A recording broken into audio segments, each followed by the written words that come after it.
Hello and welcome to Wise Women, the Vicar and the Witch. I'm Maggie Whitehouse and I'm the Vicar. And I'm Susie Crockford and I'm the Witch. We are perceived perhaps as being on opposite ends of a spectrum, but we're friends and we see the common threads of our different experience of the sacred. So please join us as we discuss life, the universe, and everything. Hello and welcome. We're in Advent. And Advent, strangely enough, is supposed to be a fasting time in the Christian church. Well, that hasn't worked out too well, has it? Advent and Lent are supposed to be times when you sort of take yourself aside and renew vows, look at yourself again, clean things out, sort things through, in ready for the new birth at Christmas. And of course, for you and for me too, the new birth of the year, the solstice. But it's meant to be a time where you just sort of hold back. And I think it was probably very sensibly because you harvested everything and you wanted to make sure you had enough for a feast. Mm-hmm. I suppose, but I think it's really important to have these times when you contemplate, when you step back a little, when you don't just dive into the more treats. But having said that, of course, I love all the Christmas markets, so I'm probably talking out of my hat. But I always do try to have some sort of Advent practice. Mm-hmm. And having moved and having a whole new start as it is, the Advent practice is, for me, it's just reaffirming the old practice in a new home, in a new place, to get things sort of wound up again. Mm-hmm. Anyway, do you have a winter practice? I do. It's funny, yeah. I do. My main kind of winter's practice at this time is the disassembling and reassembling of what I would call my ancestral bundle, and you would call my witch's broom. Oh, yes, which is hanging over there because we're sitting in your lovely house. So you do, I beg your pardon. So I was talking about, what's that called? That's a witch's ladder. The ladder, that's right, beg your pardon. But the broom, I'm standing up and looking, oh, yes, a broom with twigs. You actually have got a broom with twigs. I have an actual broom with twigs, and every one of those twigs is a... again, we're back with a mnemonic device. It's a mnemonic device to remind me, if you like, and to put me in connection with, through a material reality, with each one of my allies. So that is made up of a twig gathering of all of the spirits that I work with, and all of the kind of the threads, if you like, in twig form of my connections. So one in there might be, is to honour this place, and in fact one to honour this house, one to honour my upper world guide, one to honour my power animal, one to honour my body protector, one for each of the spirits of my temple, one for the place that is my Axis Mundi, so the place from which I come and go to the spirit world, and many more, and they are tied in a bundle around a little bundle of me, which is so they are protecting me, literally. And then the staff part is, on one level it represents my backbone, on the other it represents the masculine aspect into the feminine aspect, which is the bundle. So it's the kind of active nestling within the receptive that represents balance and being able to both give and receive, to be remembering of that all rights come with responsibilities, that alongside sovereignty there is always service. So it represents all of those things, and each year I will take it to pieces. Some years I'll burn the whole thing entirely if I feel like it needs replenishing, or it's got too kind of dusty and manky or whatever. But some years I will simply open it all out and make sure that everyone is firstly still an ally I work with, or are there any allies who need to be added. Yeah, so if I was in your position and I'd moved, I would probably burn the whole thing and start again. with twigs from my new local area. Yeah. And do you select them, or do they select you? Do you go out with the ally in mind, or do they call to you?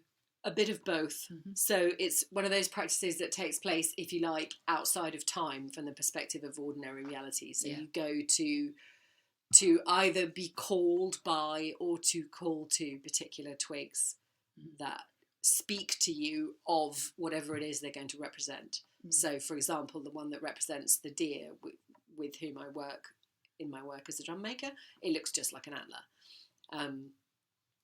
etc. You know, there are kind of obvious reasons for some of them and less obvious for others. And each one of them is marked with either, so I've either cut off a little bit and put a symbol or even possibly a word on them, and some of them are bound with bits of thread. So, for example, the one in honour of my ancestry is wrapped with a red thread. And yeah, so that is disassembled and reassembled each year. And with it, then, of course, back to so much gratitude, so much reverence, so much kind of renewing of intention to pay attention, to work beautifully and soulfully and with as much gratitude and generosity as possible for and on behalf of the spirits, you know, trying to honour what they call for in partnership with the things that I selfishly, in inverted commas, want in my life. Yeah. And that's been a really big story for me, actually, recently, that the thing of the balance between how much work do you do because you're called to do it, and how much work do you end up doing and because it's your work, and then is there additional work that you end up doing because you've been trained in the hustle aspect of our society. Yeah. And that it's become really, really, really clear to me that I will absolutely meet the appointments I'm here to meet. I will stand up and do what I'm called to do. I will do what's mine to do, but I will not engage in the hustle because the being in my den, in my nest part of my life matters too much for me. Yeah. And that I actually feel that I couldn't ever be what I need to be in order to do the work that I do unless I have the time that it takes to forge and maintain a relationship with the land where I live and with the spirits with whom I work. And well, we're being helped in a strange domestic kind of way to move in, because we live in a semi-detached cottage, and on the other side of it there's an entrance into a market garden, and they have a lovely stall full of local food that they've grown. So we're being fed from the land we live on because it's right behind our garden. You look over the back gate and there are sheep and geese. Yay! Oh, how perfect. Can't wait to come. So I never have to pop out to the shops just for some supper, because I can just, as long as it's before dark, I can pot around and just put some coins in, pick up some eggs, pick up some pumpkins, pick up some onions, pick up some chard, whatever, and do a stir fry. Oh, how completely gorgeous. It's enchanting, isn't it? Yes. Oh, that's lovely. Yeah. Yeah, I mean, that's a big part of the things that I need to do that aren't work, which is grow my garden, grow our food. Yeah. Almost makes up for the fact that we don't have our own groundwater now, and I miss that. Because you run the bath, it smells of chlorine. Oh, nasty. I suppose that everybody's does. Yeah. If they don't have their own groundwater. But I miss that. I miss drinking the water of the land. It was incredibly important to me. Mm-hmm. Yeah, it's incredibly important to me. Yeah. There must be things, then I bet you there are things that you could do to kind of get rid of the chlorine. I don't know what they are. Of course you can filter things. You can buy an alkaline filter, but it gets so complicated, and certain husbands who make the tea get so annoyed with it that there comes a point where it's working against you if it becomes too much of a trouble, whereas you just bless the water. Yeah. Just bless the water and drop some holy water in it now and then as a gift, and put up with it. And then after a few weeks you stop noticing anyway. Really? Okay. I think so, yeah. Haven't yet, but I will do soon. It's only a couple of weeks now. So, yes, this is a time, in Christianity, you're meant to feel gravid. I love that word. Okay, I love that word too. What does it mean? It means waiting to give birth. Gravid. Yes, it's another word for pregnancy. Oh. But it's a sort of settling into yourself and in relationship with the fetus and in relationship with the upcoming motherhood, the new birth. Nice. Okay, and Christians are supposed to be feeling gravid in preparation for the birth of Christ. Yes, for the annual birth of Christ. Yes. The annual birth of Christ. It's funny who, in this context, presumably we're not supposed to call Christ, we're supposed to call baby Jesus. Yes. Yes. Yes. We're supposed to call him baby Jesus because we don't know when he got Christed. You see, some people say he was born Christed. Some people said he achieved Christhood, and some people he says he had Christ thrust upon him. What I love about that is the story in the Gospel of John, which is Jesus' first miracle, which is the wedding at Cana, where he turns water into wine. And the first words, in fact, the only words we hear Mary speak in his mother, she says, "They have no wine." And I just thought the first instruction of the passing of power, if you think about this going back to the first temple, the mother gives the power to the son who then marries and then has a child, and the power goes on down there. And he says to woman, "What have I to do with you? And my time has not yet come." But she's actually saying, start now and start with joy. Start giving them a glass of wine. I don't know what the Baptists make of all that, but...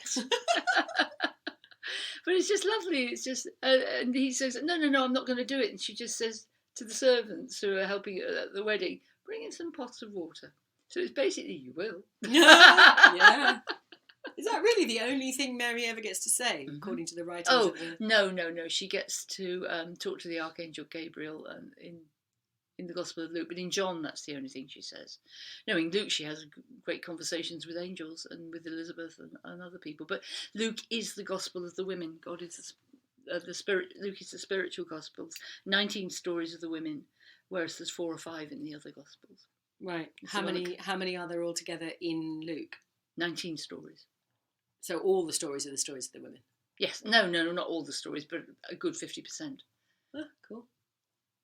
Luke was definitely a bloke, was he? Well, I mean, they didn't know about transgender people back then so much as I don't know. But, T.S. Eliot. Yes, Luke was probably... T.S. Eliot, what am I saying? Oh, God. George Eliot. George Eliot. Well, we don't actually. I don't know. I'm pretty sure Luke was a bloke, but I have no idea. It's the only honest answer. But the thing is, the Gospels are wired together in a way. Irenaeus put it quite well, one of the church fathers, about there are 4 corners of the earth and 4 winds of heaven, and there have to be 4. And they literally are physical, psychological, spiritual, divine. So if you read them in that order, you grow up with Jesus, as it were. In the 4 corners of our round earth. Yes, indeed. Well, they didn't know that then, did they? Okay. I think they were entitled to think it was flat back then. I guess. I don't know. Not everybody did. No. Not everybody did. But has there not been any kind of reassessment of it since we discovered that the Earth is in fact not flat? Well, I'm sure there's been reassessments, but you've still got the quotations from the 2nd century, and you can't change those. Right. Yes, fair. But it sounds like they're a kind of a teaching. Yes. Yes. It's basically saying there are four aspects of everything: earth, water, air, and fire. And spirit? Air is spirit. Oh, okay. In this tradition. Right. Yeah. Oh, that's interesting. Air is spirit, the heavens, the skies, and that's the Lucan Gospel. Okay, that's really intriguing. There's apparently in the kind of Irish Celtic tradition, there are only 3 directions / elements in a way, sort of. Mm-hmm. In that there's by land, by air, by sea, because fire is implicit in all of them, and fire is spirit. Because fire is secretly hidden inside of everything. Yes, I like that. No, fire in this tradition is the divine itself, the source of everything. Because the sun is the furthest thing. The sun pervades everything. Mm-hmm. But the sun primarily pervades the air, and the air also is pervaded by water. Mm-hmm.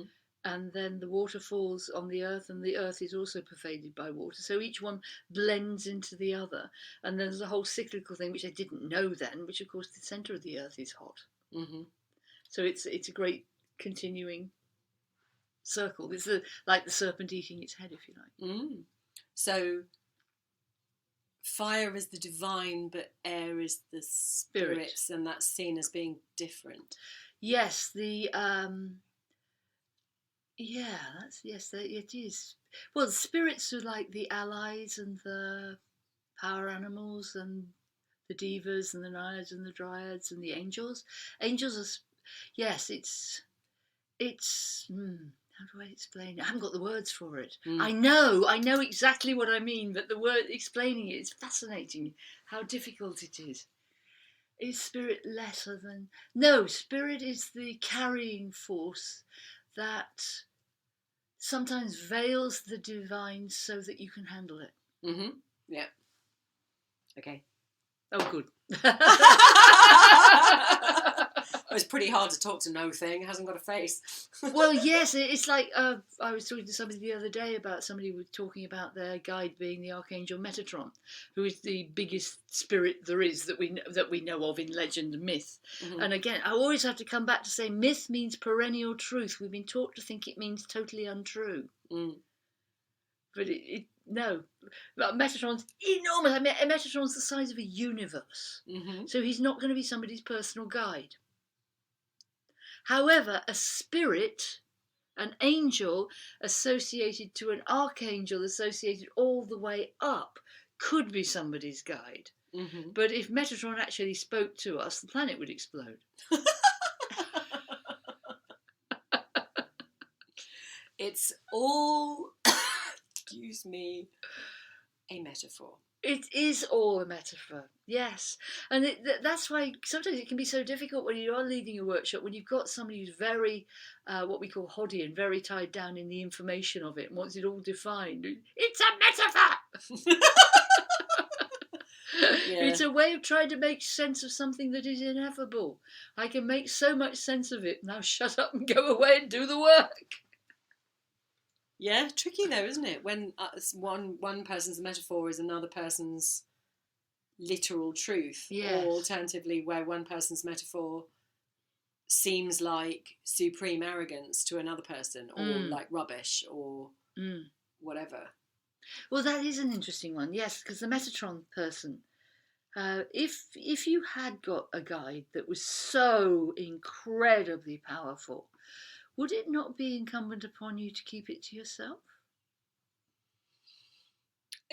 To me, my suspicion is, obviously I do not know this person, and neither do I really know who Metatron is, if I'm honest. Well, just think of a very, very large angel. Okay, but to me that would, to say that someone's guide can't be Metatron would be a bit like saying that all the people who are named so can't be called Jesus.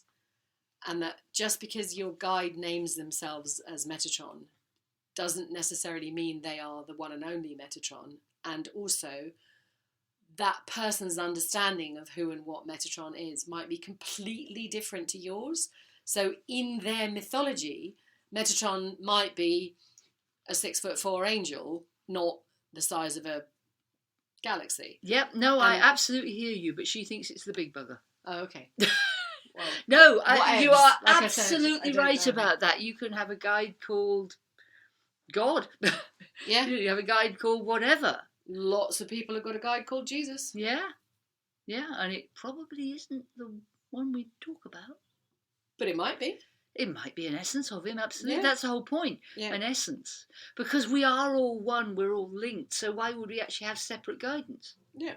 Yeah. I love the way you tie your hair up in a bun halfway through most of our chats. Sorry. I love it. At some point it'll start tickling my face. Yes, but I love how you do it. You just literally twist it around and it stays there. Yeah. I've never had that ability. Your hair's not long enough. Well, no, of course it isn't now, but when it was very, very long, it's very, very straight. So even in a ponytail, it would take notice of, but if you try and do anything with it, it would just fall out. Oh, it's very straight and very fine. Yeah, so is mine actually, but this is This is just a nifty twist. You are a very clever one. You've probably got an archangel for a guide. Oh, maybe. I don't know enough about them to comment. So shall we return to being gravid? It's such a beautiful word, I think. Pregnant with something, pregnant waiting for the new year. It's interesting, we have spring cleaning. But for me, this is actually the time of...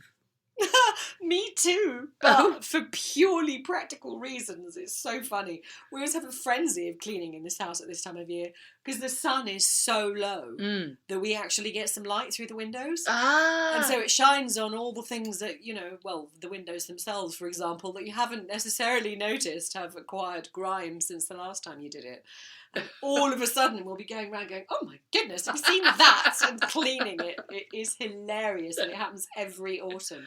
And it feels really right to me for the same reason as reassembling my ancestral bundle, my broom. Yeah. It just, this feels like, you know, I'm going to be doing my damnedest to hibernate, basically. Yes. And for me, that's the thing that takes place kind of after Christmas. I'm not hibernating my way through all the parties and all the socialising of both, the time of, you know, glorious bonfires and roasted chestnuts and the winter solstice and the inevitable feasting around Christmas time, which for me is when the sun moves again. But then after that,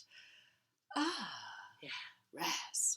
And I want to rest in somewhere, in a den, if you like, to use the animal metaphor. I want to rest in a den that I have licked clean so that it's a joy and a deeply nourishing pleasure to just hunker down and not move again, ideally until Imbolc. But do you do workshops in the winter? Yes, but no, but I do my hardest not to do anything much in January, and I certainly don't run workshops in January now, for many reasons. Firstly, because it is my intention to hibernate. Secondly, because I really do need to get on with some writing. And thirdly, because actually half the time anything I try and book in January will be cancelled because the lanes will be too icy because they're never gritted, and you can't invite people up a dangerous slidey hill, basically. Oh, well, you can't. It takes me back to when I learnt Reiki 1, when I first, 6 months after Henry died, and I first made my tentative steps into healing. And it was a lady who lived 2 miles away, and we had snowfalls. And it was lunch to share. I'd never been to a workshop before. Wow. And I didn't know what lunch to share made, so I made a great big lasagna in a Le Creuset. And the day before, because I was so keen to get to this workshop, I walked the Le Creuset there in a bag. Wow. In the snow. Fantastic. To time it, because I was not missing that workshop. And she was utterly shocked that this woman turns up on her doorstep at 5 o'clock the day before with a ruddy great Le Creuset. I didn't know what you meant by food to share, so I made a lasagna. Aww. And of course, the next day it had melted enough for me to drive. But I will always remember that work because it was that commitment, and it's this level of commitment. I don't know if it's just wired into me in my astrology, but I find it so strange that people don't have it. Yeah, me too. Oh, so bizarre. Yeah. And that in our culture, our word doesn't seem to be our bond. And I was so completely raised with, your word is your bond. If you give your word, if you say you're going to do a thing, bloody well do it. Yes, or come up with a very good reason why not, and explain it beforehand. I fell down and broke my neck. Yes. Will do, thank you. Yes. But not, I couldn't be asked. No. It was a bit wet outside. Yes. Yes, I know when we first started studying Kabbalah, we lived in Birmingham, and the only class was in London. 8 o'clock on a Thursday night, 3 terms a year. 8 years we drove down to London every Thursday. I really don't think we missed more than a couple for going on holiday each year. And it was a 2.5 to 3 hour drive down and a 2.5 to 3 hour drive back. And my husband would drive down and I would drive back. I got the better thing because he would fall asleep and I was coming back up whole swathes of the motorway with no lights and just looking at the sky. Lovely. So it was extraordinary, but it had to be done. And I was actually, he went away for a few weeks and I still drove down and back on my own. Because I wanted it. Yeah. I wanted that teaching. I knew it was life-changing and valuable. And even if it was just a fairly duff meeting, just going and being with the companions. Yeah. I'm saying to people when I did the Sacred Magic of the Angels online workshop a few weeks ago, and again a couple of weeks ago, I had a day workshop on Zoom. And when you have a Zoom workshop, oddly enough, it seems to be just as easy to observe the group soul forming. Do you know what I mean? Yeah, I do. Totally know what you mean. Yes, absolutely. And with the Sacred Magic of the Angels, we were learning the techniques for how you communicate with angels and how you ask for prayers to be taken up clearly so they can be answered very clearly. And people were seeing little miracles the whole time, whether they'd written the letter or not. And they were going, I don't understand. I was going to write to Raphael, but I didn't. But my hands got better. Wonderful. But I didn't have to write. So that means I don't have to write. And I went, no, it doesn't. It means that right now you're in a soul group that the angels are listening to and working with and are happy with.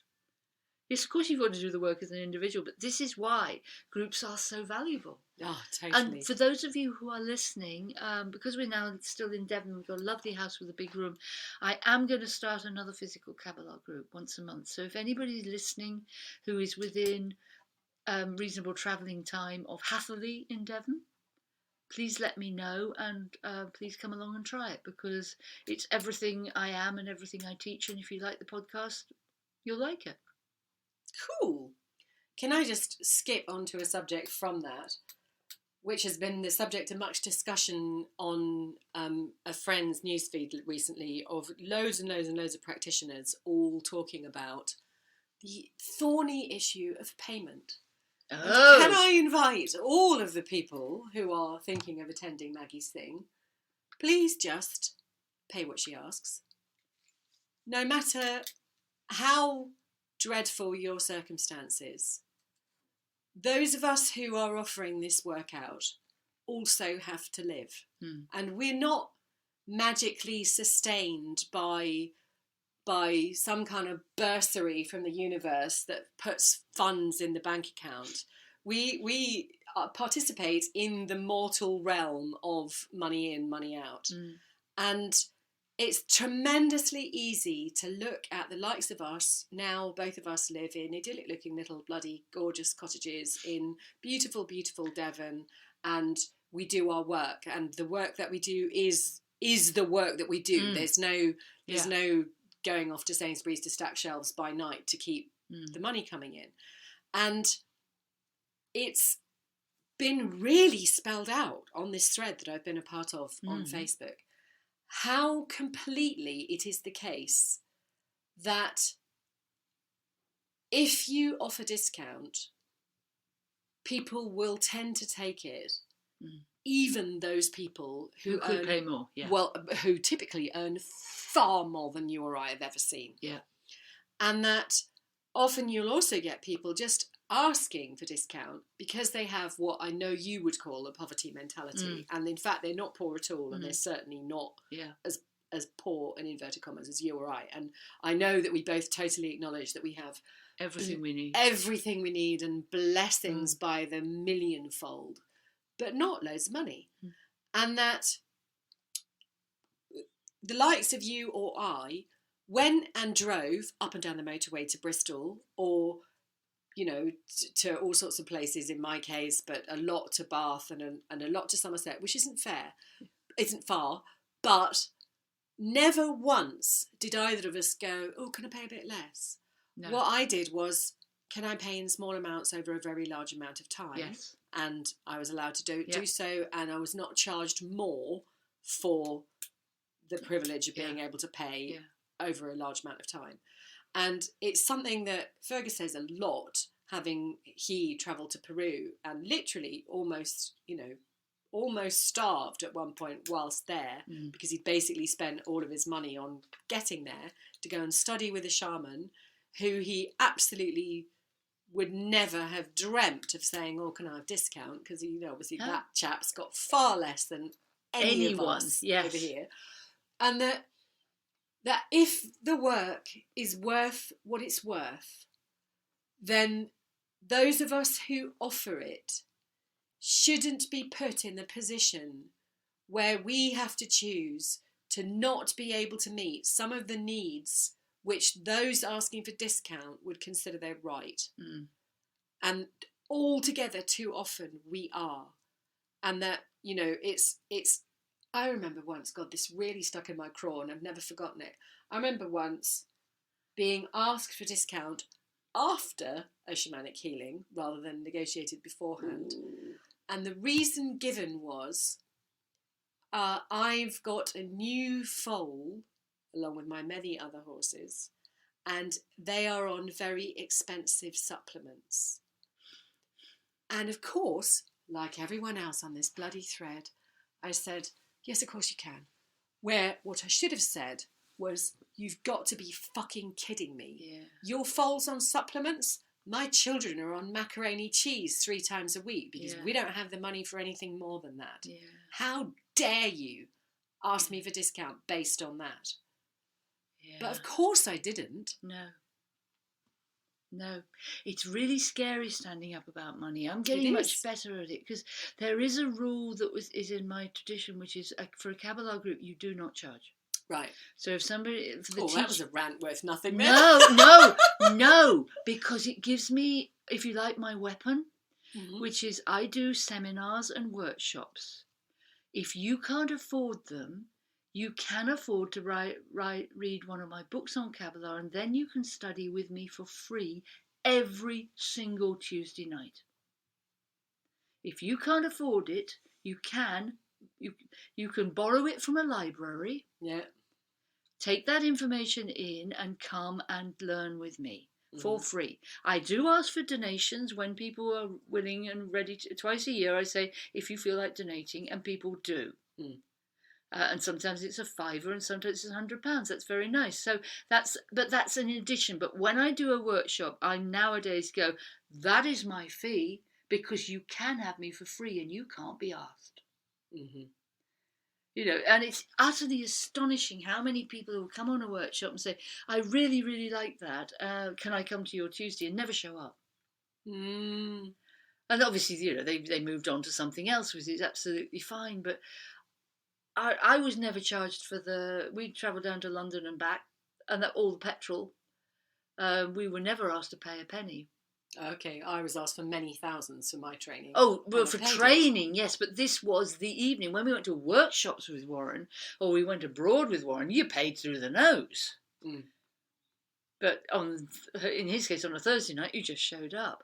So I do like to have a free option, but after that, no, you're paying me. Yeah. And I still don't charge quite enough, but somebody very wise said to me, given the way people are around this, put your for your discount price, have the price you would normally charge for full money, and double the price of your workshop. Phew, how did that go? What? My goodness. Yeah. So even if somebody wants the discount, you get enough. But it's so hard, and I think it's harder for women. We are still trained to be the nurturers. Well, we are naturally nurturers, and so is the feminine in men, of course. But I once lost a friend because she said, "You charge for healing?" Well, no, I didn't charge for the healing, but I charged for my time and my training and the mortgage and the heating. Yeah. Totally. And also, when I was living in London, we didn't have a place where people were willing to travel, so I had the Savoy. I would just go and sit in the Savoy from 10 o'clock till noon, and somebody would come and see me at the Savoy because I was basically hiring the Savoy for 20 quid. What was the 20 quid? Oh, coffee and cake. Right. Coffee and biscuits, actually. And they would top it up for you, and you were sitting in these most beautiful surroundings. You know, and actually people would go, oh, whoa. I met a lovely comedian called Paul Tonkinson. He's pretty well known, and he was the backup for Michael McIntyre on all his big tours, and he's such a nice bloke. And he converted to Catholicism when we met, and I had cancer, so and he gave me a lift home from a gig, and we just talked, and he said, and he's very northern. And northern people tend to be very, you know, you don't do anything more. What's it? She's no better than she should be. That strange phrase. And the next time I was down in London, he kindly took me out for lunch. And the time after that, he said, "You choose." And I said, "Brunch at the Savoy." It cost the same amount as where he'd taken me for lunch. And it was just gorgeous. Bless him, he turned up in a tie he'd obviously not worn for generations, which wasn't needed. But it was just lovely to have this bloke going, "This is totally accessible, isn't it? Mm. It's totally reasonable." And I don't see why you shouldn't go somewhere where you're going to get fabulous food and wonderful service. Yeah, I guess. It turns out it's the Sam Vimes story of prosperity from the Terry Pratchett's books. He talked about the wealthy never spend any money because they bought one good thing. That was quoted on this thread. The Was story it? of the boots. Yes, Yeah. Sam Vimes's boots, yes. Yeah, so for those of you who don't know the story, go on then, tell it. Well, it's basically that he was always broke, so he got old second-hand boots, which he lined with cardboard. Mm. Whereas the woman he ends up marrying, Lady Sybil Rankin, has got the most magnificent boots that she's had for about 50 years and just gets resold every now and then. Mm. And it was just this thing of observing that the wealthy don't want, because they can afford the good thing in the first place, they don't have to shell out to constantly replace it. Mind you, on the other hand, Sam Vimes, with those boots, knew every single street in Ankh-Morpork. So if anybody blindfolded him and led him down the street, which happened in a couple of the stories, to take him to some prison or something, he knew exactly where he was. Because his feet would tell him. Yeah, you'd feel the cobbles through the cardboard. So there's always good and bad in both. You know, it's always yes and, isn't it? It is yes and. But it is true. And I found some old... when we were clearing out my mum's photograph albums, there were some old ones of me at my first and second ever gymkhanas, and I was wearing my Auntie Beryl's hacking jacket. Yeah. You know, and it was a classic style. It wasn't in the current style. So of course, I think I was 12, I felt a bit, but looking back at it, you think that's a really fine jacket. Wish I'd still got that jacket. Probably still. And to be clear, sorry to interrupt your hacking jacket, but to be clear, I know it is true of both of us that if somebody comes along to our workshops and they actually earn less than we do, of course they can have a discount. Oh, yes. Of course they can. Of course they can. But not just I had a woman turn up for a healing session who negotiated a discount before. She turned up in a Porsche and it was new. Yeah, I rest my case. Yeah. Well, her excuse was because she bought the Porsche before she didn't have any money, which is like the lady with the foal. Yes, it's always yes and, but it's also about respecting the work. Yeah.